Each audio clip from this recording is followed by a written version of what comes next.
नमस्कार, स्वागत है आप सभी का। मैं हूं आपके साथ अमृता चौरसिया। आप देख रहे हैं संसद टीवी और खबरों में आगे बढ़ेंगे, लेकिन बात पहले कर लेते हैं कोरोना महामारी से बचाव की। कोरोना महामारी के खिलाफ पूरा देश एकजुट होकर लड़ रहा है। आप भी हमारे साथ सुरक्षा और बचाव के एहतियाती उपायों का संकल्प करें।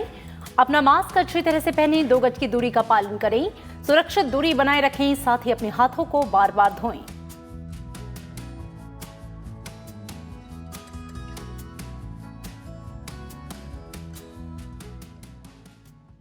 और आइए अब शुरुआत करते हैं हेडलाइंस के साथ। राज्यसभा के नवनिर्वाचित सांसदों के लिए आज से 2 दिवसीय ओरिएंटेशन कार्यक्रम शुरू।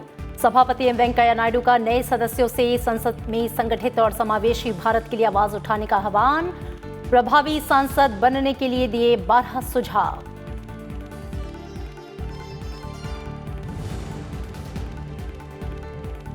ओरिएंटेशन कार्यक्रम के पहले दिन प्रश्नकाल की महत्ता, सार्वजनिक महत्व के विषय और संसदीय विशेषाधिकार से जुड़े नियमों की बारीकियों से रूबरू हुए नए सदस्य।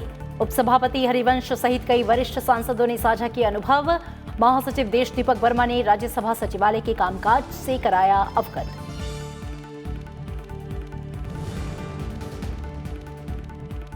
पांचों चुनावी राज्यों में तेज हुआ प्रचार अभियान। तमिलनाडु में डीएमके ने जारी किया घोषणा पत्र। केंद्रीय मंत्री स्मृति ईरानी ने असम में की जनसभाएं। तृणमूल कांग्रेस में शामिल हुए पूर्व केंद्रीय मंत्री यशवंत सिन्हा।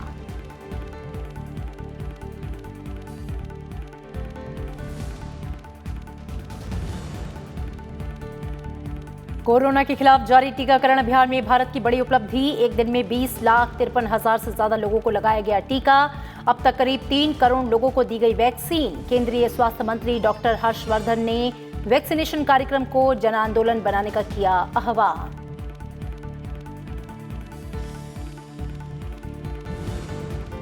प्रधानमंत्री नरेंद्र मोदी और श्रीलंका के राष्ट्रपति गोटबाया राजपक्षे के बीच टेलीफोन पर वार्ता। भारत ने पड़ोसी प्रथम नीति में श्रीलंका के महत्व को दोहराया। कोविड महामारी के खिलाफ लड़ाई में सहयोग बढ़ाने पर बनी सहमति।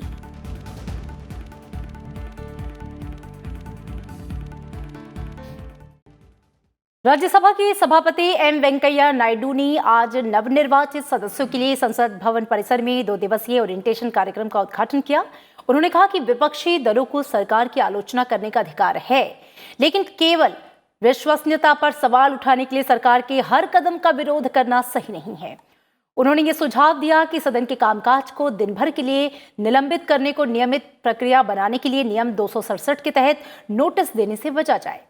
सभापति ने सदस्यों से संगठित और समावेशी भारत के लिए आवाज उठाने और काम करने की अपील की। इस कार्यक्रम का आयोजन राज्यसभा सचिवालय ने किया है। ओरिएंटेशन कार्यक्रम का उद्घाटन करते हुए सभापति एम वेंकैया नायडू ने नवनिर्वाचित राज्यसभा सदस्यों से सदन के नियमों और प्रक्रियाओं का सही तरीके से पालन करने की अपील की। उन्होंने नवनिर्वाचित सदस्यों से सदन की कार्यवाही में बाधा पहुंचाने के, किसी भी प्रकार के बहकावे में आने से बचने की अपील की। साथ ही सदस्यों को जनहित में उच्च सदन की गरिमा को बनाए रखने की जिम्मेदारियों के प्रति जागरूक भी किया। Both within and outside legislative chambers, resulting in increasing negative perception quotient about lawmaking bodies and lawmakers among the people. The patrons of parliamentary democracy, they are the patrons. This is not good for the world's largest democracy. Some of the negatives. This orientation program is to sensitize all of you to this raising concern and help you all in making a difference. सभापति M Venkaiah Naidu ने सदन के पहली बार सदस्य बने सांसदों को उच्च सदन के इतिहास, योगदान और नियमों के बारे में अपने ज्ञान को बढ़ाने का सुझाव दिया। You should not conduct yourself as an obstructionist manner in the House. I have already told you about knowing the rules and conventions. That is very important. And then have healthy respect for rules and conventions of the House. And then some people have developed, they quote convention, they quote rule when it suits them. That should not be the practice. वरिष्ठ कांग्रेस सदस्य और राज्यसभा सांसद आनंद शर्मा ने देश के लोकतांत्रिक ढांचे में उच्च सदन की भूमिका पर प्रकाश डाला। that Rajya Sabha should be a forum of highest discussion and debate. And the framers of the Constitution also felt it necessary that a chamber where not only the states of the Union feel that each state is represented, which all of you do, including myself, but which acts as a stopper, not an obstacle for any hurried legislation. Rajya Sabha के महासचिव देश दीपक वर्मा ने कार्यक्रम में हिस्सा ले रहे सदस्यों को ओरिएंटेशन कार्यक्रम में शामिल सत्रों के बारे में जानकारी दी। This two-day orientation program will help you in effectively discharging your parliamentary responsibility. The orientation program is also aimed at familiarizing you with the amenities and entitlements that are available to the members and any clarification that you wish to seek. ये कार्यक्रम नए सदस्यों को राज्यसभा के विशेष संदर्भ में संसदीय परिपाटियों और प्रक्रियाओं के विभिन्न पहलुओं पर चर्चा करने और उन्हें समझने के लिए अवसर प्रदान करने और संसदीय संस्थाओं से अवगत कराने के लिए किया गया है। ओरिएंटेशन कार्यक्रम से नए सदस्यों को अपने कर्तव्यों को प्रभावी ढंग से निभाने और सदन की कार्यवाही में सार्थक योगदान देने में मदद मिलेगी। कृति मिश्रा, संसद टीवी। नवनिर्वाचित सदस्यों के लिए ओरिएंटेशन कार्यक्रम में उपसभापति हरिवंश ने स्वागत भाषण दिया। इस दौरान उन्होंने सदस्यों से कहा कि सदन के नियमों की सही तरीके से जानकारी रखकर सांसद अपनी भूमिका को ज्यादा बेहतर तरीके से निभा सकते हैं। उन्होंने सदस्यों से किसी भी मुद्दे पर सदन में अपनी बात रखते समय निर्धारित समय का ध्यान रखने का सुझाव दिया। Parliament always is hard pressed for time, as it has to transact the legislative and the deliberative businesses within the allotted time. Effective management of the time of the House remains by far the most challenging task for the presiding officers. Members sometimes tend to speak beyond the time allotted to them. As a result, the time allotted for other businesses gets curtailed. I therefore urge you all to stick to your time while speaking in the House. It requires adequate homework on the subject you want to speak. Rajya Sabha के नवनिर्वाचित और नाम निर्देशित सांसदों के orientation कार्यक्रम के दौरान प्रश्नकाल, सार्वजनिक महत्व से जुड़े विषय और संसदीय विशेषाधिकार के महत्व को लेकर भी सत्र का आयोजन किया गया, जिसमें राज्यसभा के वरिष्ठ सांसदों ने इन विषयों के महत्व पर प्रकाश डाला। नए सांसदों के ओरिएंटेशन कार्यक्रम के दौरान राज्यसभा के वरिष्ठ सांसद नरेश गुजराल ने प्रश्नकाल के महत्व पर प्रकाश डाला। उन्होंने कहा कि प्रश्नकाल सरकार और विपक्ष दोनों दलों के सांसदों को सरकार से जवाब मांगने का मौका देता है। We all know that Parliament is the highest accountability forum of the country, and the question hour is primarily there to elicit information and to ensure accountability. And I can tell you one thing: in 14 years, I have seen, and my late father, Mr. I.K. Gujral, used to tell me that this is 1 hour that all ministers dread, because they are on test and their performance is being tested during question hour. You make your reputation or unmake a reputation through the question hour. Ministers have been dropped by many prime ministers because they were unable to, they might have been competent ministers, but they were not able to answer the questions properly. इस दौरान सदस्यों ने तारांकित और अतारांकित प्रश्नों की स्वीकार्यता को लेकर भी सवाल पूछे। On a serious note, I just wanted to ask you that my question was listed yesterday on 12th, but unfortunately it was declared holiday. So I get the opportunity to question on 15th? Unfortunately. Will it be listed again or no? No. Possibility of questions, sir. Now, let's say, for example, I'm filing 3 start questions and 5 unstart questions. Now, let's say, for example, I get a start question. The ballot says that I got a start question. And there are 3 questions and I've given preferences, 1, 2, 3, and I do everything online. And unstart also serially, 1, 2, 3, 4, 5. Invariably, I find though all the 3 questions were admissible and probably serial number 1 was the most preferred one for me, I find serial number 2 or 3 comes up. The same with unstart questions. So how does this happen? Where is this discretion coming from? वहीं सार्वजनिक महत्व से जुड़े विषयों पर वरिष्ठ सांसद जयराम रमेश ने नए सांसदों के साथ अपने विचार साझा किए। So it's very important to keep this in mind. It's not just raising of the issue, but it's also projecting that you have raised this issue, which is very important. Most frequently used instrument is 0 hour. There has been some discussion on 0 hour. Most frequently used instrument, and I am very happy that the present chairman has streamlined the functioning of 0 hour. With the result that when the Rajya Sabha functions normally, and you will see the result on Monday perhaps, in 1 hour you may end up 15 members of parliament at least will have an opportunity of raising some issue of public importance or the other. But the trick in 0 hour is not to read. And the distinction between 0 hour and special mention is this. The trick in 0 hour is to raise the issue in a manner that you would raise it in a public platform. इसके अलावा सांसद अभिषेक मनु सिंघवी ने सांसदों को संसदीय विशेषाधिकार की जानकारी दी। उन्होंने बताया कि अधिकार के साथ सांसदों की कई अहम जिम्मेदारियां भी हैं। Powers, privileges, subject to the provisions of this constitution and to the rules and standing orders regulating the procedure of parliament, there shall be freedom of speech in parliament. So subject to your own rules. This is the first. This comes back from that old king's thing who used to stop freedom of speech inside parliament.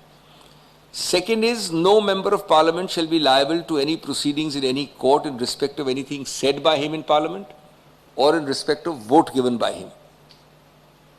And third is, in other respects, the privileges and powers shall be that which existed immediately as on 1978.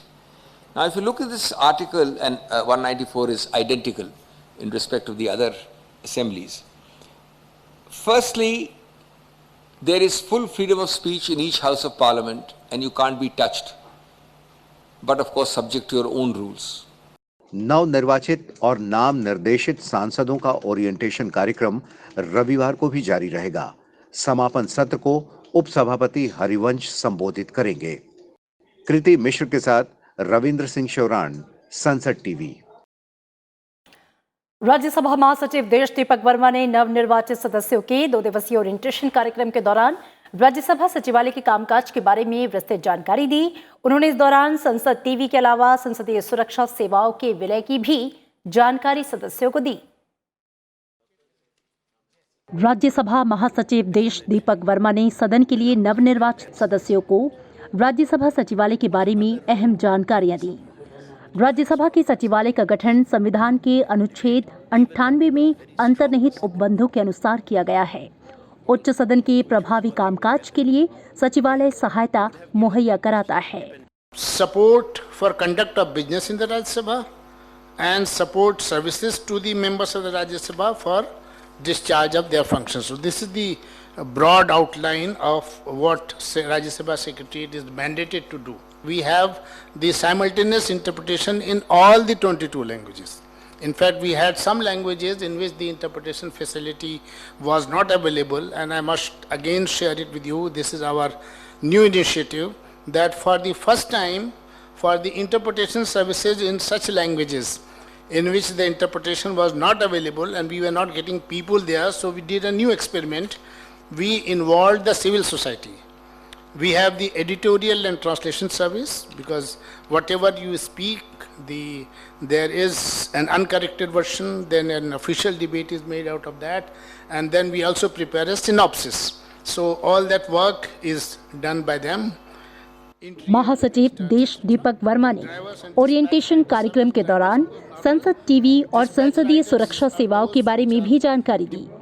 There are several times there is a duplication or maybe a subject of importance which is being discussed in the parliament or which is facing the parliament and even the nation. So at that point of time, those debates were being held separately. So that can be. So idea is to have a common quality production of the programs and telecast it in a joint channel. And during the session, it will telecast the proceedings of the Lok Sabha and the Rajya Sabha both. So it is Sansad TV with these twin objectives. पीठासीन अधिकारियों, सदस्यों और समितियों की जरूरत को सचिवालय पूरा करता है। रविंद्र सिंह शोराण के साथ कृति मिश्रा, संसद टीवी। सूचना और प्रसारण मंत्री प्रकाश जावड़ेकर ने आजादी का अमृत महोत्सव के सिलसिले में आज देश की स्वतंत्रता की 75वीं वर्षगांठ से संबंधित प्रदर्शनियों का वर्चुअल माध्यम से उद्घाटन किया। इन प्रदर्शनियों का आयोजन देश के 6 स्थानों पर किया गया। इनमें जम्मू, इम्फाल, पटना, भुवनेश्वर, पुणे और बंगलुरु शामिल हैं। प्रकाश जावड़ेकर ने कहा कि स्वाधीनता सेनानियों के महान बलिदान के बाद देश को आजादी मिली थी और इस प्रदर्शनी के जरिए लोग स्वाधीनता संग्राम के विभिन्न पहलुओं के बारे में जानेंगे। उन्होंने कहा कि आजादी का अमृत महोत्सव मनाने की प्रधानमंत्री की पहल का उद्देश्य लोगों को जोड़ना और स्वाधीनता संग्राम के बारे में परिचित कराना है।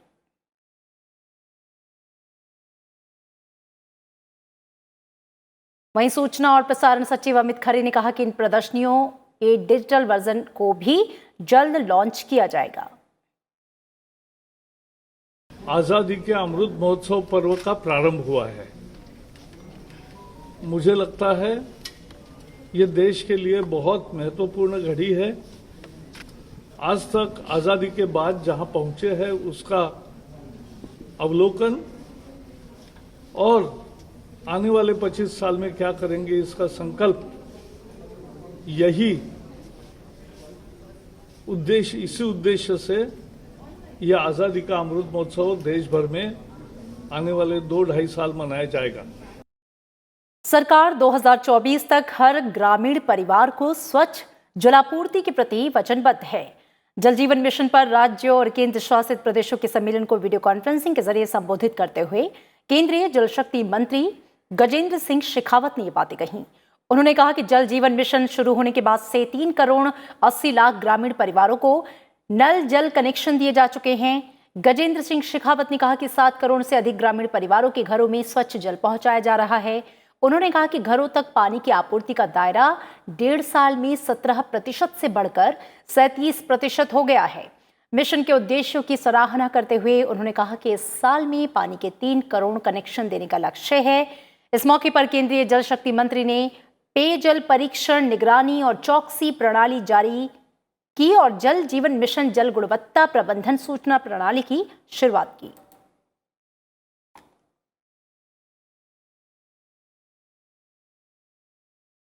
और अब बात विधानसभा चुनाव से जुड़ी खबरों की।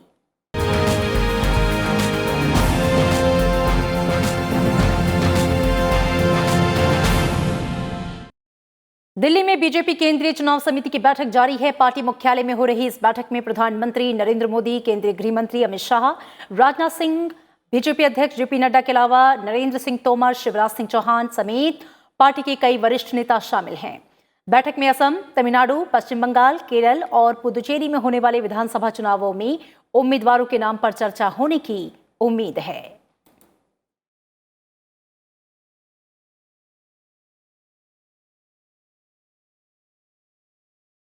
केंद्रीय मंत्री और बीजेपी की वरिष्ठ नेता स्मृति ईरानी ने आज असम में चुनावी जनसभाएं की और जनता से विधानसभा चुनाव में बीजेपी उम्मीदवारों को जिताने की अपील की।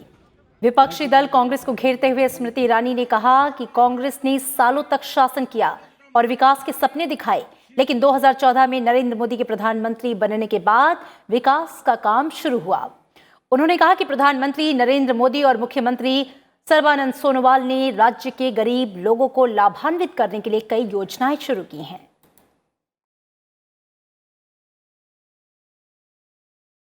हाल में 15 वित्तीय आयोग की वजह से, 15th फाइनेंस कमीशन की वजह से 1,70,000 करोड़ रुपया असम के विकास के लिए नरेंद्र मोदी की सरकार ने असम के लिए सुनिश्चित किया है।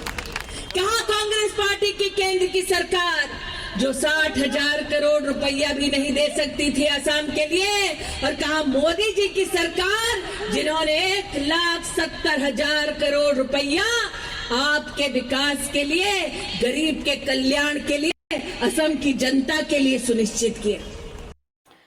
तमिलनाडु में मुख्य विपक्षी दल डीएमके ने 6 अप्रैल को होने जा रहे विधानसभा चुनाव के लिए आज अपना घोषणा पत्र जारी किया। डीएमके के घोषणा पत्र में विद्यार्थियों को मुफ्त में डाटा कार्ड के साथ कंप्यूटर टैबलेट देने और राज्य के 75% नौकरियों को स्थानीय लोगों के लिए आरक्षित करने के लिए कानून बनाने सहित कई वादे किए गए। डीएमके ने मातृत्व अवकाश की अवधि और सहायता बढ़ाने, ईंधन के दामों में कटौती करने और एलपीजी सिलेंडर पर सब्सिडी देने की बात भी कही। पार्टी ने इनके अलावा बेहतर जल प्रबंधन, स्वच्छ पेयजल आपूर्ति, सरकारी नौकरियों में महिला आरक्षण बढ़ाने, वृद्धा पेंशन में बढ़ोतरी करने और भूख उन्मूलन के लिए कलंगनार उनगम नाम से भोजनालय खोलने का वादा किया। डीएमके प्रमुख एमके स्टालिन ने कहा कि अगर तमिलनाडु में उनकी सरकार बनी तो पार्टी के घोषणा पत्र में शामिल वायदों को पूरा करने के लिए कार्यक्रम कार्यान्वयन के नाम से अलग मंत्रालय बनाया जाएगा।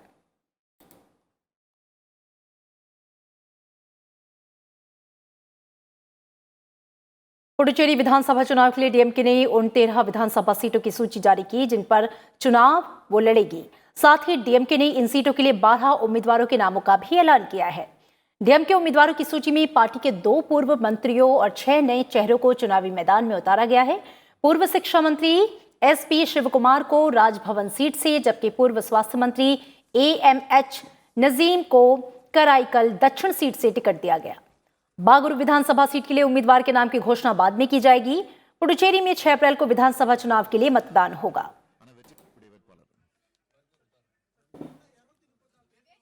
और कांग्रेस नीत यूनाइटेड डेमोक्रेटिक फ्रंट यूडीएफ के सहयोगी दल केरल कांग्रेस जोसेफ धड़े ने 6 अप्रैल को होने वाले विधानसभा चुनाव के लिए आज अपने उम्मीदवारों की सूची जारी की। पार्टी अध्यक्ष पीजे जोसेफ थोडुपुझा विधानसभा सीट से चुनाव लड़ेंगे। वहीं वरिष्ठ नेता मोंसे जोसेफ कुडुथुरुथी विधानसभा क्षेत्र से के फ्रांसिस जॉर्ज इडुक्की से चुनाव लड़ेंगे, जबकि थॉमस उन्नीदान इरिंजलाकुडा सीट से चुनाव मैदान में उतरेंगे। यूडीएफ गठबंधन में सीट बंटवारे के मुताबिक केरल कांग्रेस जोसेफ 10 सीटों पर उम्मीदवार उतारेगी। यूडीएफ नेताओं ने कल इस बारे में घोषणा की थी।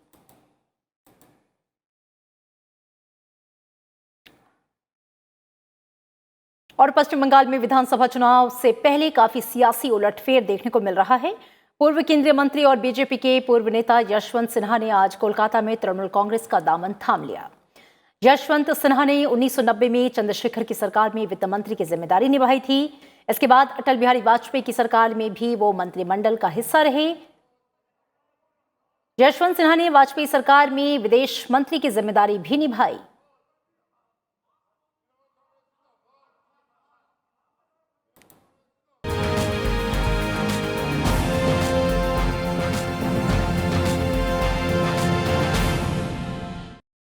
और अब कुछ और खबरों पर नजर। प्रधानमंत्री नरेंद्र मोदी और श्रीलंका के राष्ट्रपति गोटबाया राजपक्षे के बीच आज फोन पर बातचीत हुई।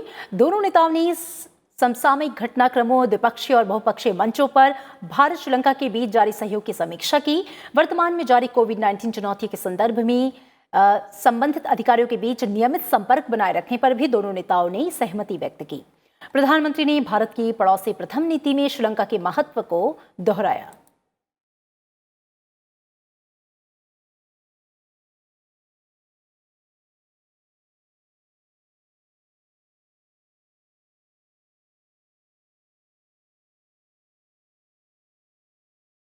केंद्रीय स्वास्थ्य मंत्री डॉक्टर हर्षवर्धन ने ज्ञान आधारित अनुसंधान का इस्तेमाल मानव कल्याण और लोगों की मूल समस्याओं के समाधान के लिए करने की बात कही।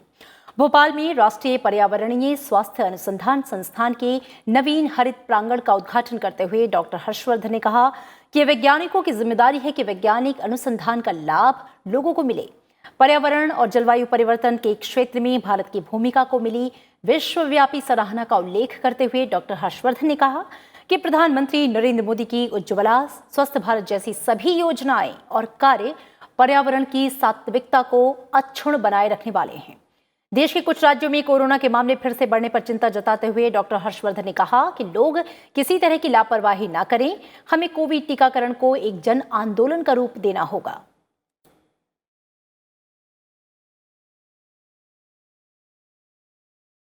और देश में 12 मार्च को कोरोना टीकाकरण अभियान के 56वें दिन 30,561 सत्र में 20,53,537 लोगों को वैक्सीन दी गई। ये अब तक का एक दिन में दिए गए टीके के सबसे अधिक डोज हैं और इसके साथ ही कोविड टीकाकरण का आंकड़ा 3 करोड़ के करीब पहुंच गया है। शुक्रवार को 12,30,682 वरिष्ठ नागरिकों और 2,23,856 कोमॉर्बिडीज से ग्रस्त 45 साल से ऊपर के लोगों को वैक्सीन की पहली खुराक दी गई, जबकि 70,504 स्वास्थ्य कर्मियों को पहला डोज और 1,37,000 स्वास्थ्य कर्मियों को दूसरा डोज दिया गया। वहीं फ्रंटलाइन वर्कर्स में 1,14,000 लोगों को पहली और 2,76,000 लोगों को दूसरी खुराक दी गई। स्वास्थ्य मंत्रालय के मुताबिक इनमें से 74% वैक्सीनेशन 8 राज्यों में हुआ है। इसमें उत्तर प्रदेश 3.3 लाख से अधिक वैक्सीनेशन के साथ सबसे ऊपर है। स्वास्थ्य मंत्रालय के मुताबिक अब तक 72,93,575 स्वास्थ्य कर्मियों को पहला और 41,84,000 स्वास्थ्य कर्मियों को दूसरा डोज दिया जा चुका है। वहीं फ्रंटलाइन वर्कर्स में 72,35,000 से अधिक लोगों को पहली और 9,48,000 लोगों को दूसरी खुराक दी जा चुकी है, जबकि 72,91,000 वरिष्ठ नागरिकों को वैक्सीन लगाई जा चुकी है। और इसी बीच देश में कोरोना से स्वस्थ होने की जो दर है वो 96.82% हो गई है। शुक्रवार को 19,000 से अधिक मरीज स्वस्थ हुए। इसके साथ ही अब तक 1,09,00,000 से अधिक रोगी इस संक्रमण से मुक्त हो चुके हैं। वहीं कई राज्यों में दैनिक मामलों में इजाफे की वजह से सक्रिय मामलों की संख्या जो है वो 2,02,000 से अधिक हो गई है, जो कि कुल संक्रमित मामलों का 1.78% है। राष्ट्रपति रामनाथ कोविंद आज उत्तर प्रदेश में पूर्वांचल के 3 दिवसीय दौरे पर वाराणसी पहुंचे। राष्ट्रपति दशाश्वमेध घाट पर विश्व प्रसिद्ध गंगा आरती में शामिल हुए। इस दौरान वे बेहद भक्तिभाव में नजर आए। इससे पहले उन्होंने श्री काशी विश्वनाथ की पूजा अर्चना की।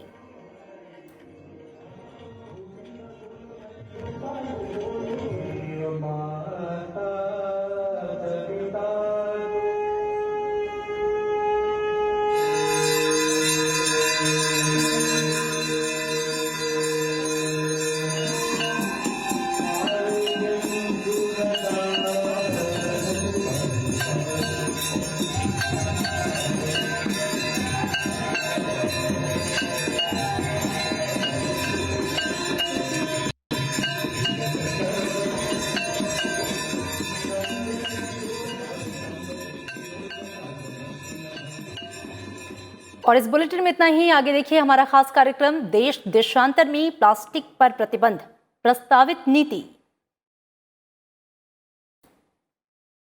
सिर्फ राज्यसभा टेलीविजन पर। और चलते चलते एक बार फिर आपसे कोविड महामारी से बचाव की अपील। कोरोना महामारी के खिलाफ पूरा देश एकजुट होकर लड़ रहा है। आप भी हमारे साथ सुरक्षा और बचाव के एहतियाती उपायों का संकल्प लें। अपना मास्क अच्छी तरह से पहनें, 2 गज की दूरी का पालन करें, सुरक्षित दूरी बनाए रखें, साथ ही अपने हाथों को बार बार धोएं।